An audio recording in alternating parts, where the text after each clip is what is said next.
I'll be showing you a simple way to unlock your phone's screen lock or password without losing any data. The best part? It's free and easy, even if you're not a tech expert. Before we begin, I'd like to mention a small disclaimer. The method I'm about to show you is 100% legal, safe, and free. We won't use any type of hacking or illegal bypassing method to unlock your phone's screen lock. Moreover, the phone will not suffer any harm or damage in any way. With that said, let's start. You can unlock your phone's screen lock or password using a special code. Here's how it works.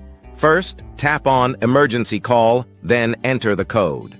This code is unique to each type of phone and is provided by the phone manufacturer. In this video, we're using a code that works specifically for the type of phone we're demonstrating. Now, let me show you how you can get the code. Visit this website that offers free unlock codes using a unique method. And that's it. Now you can unlock your phone without losing any data. Until next time, take care, and I'll see you in the next video. Bye for now.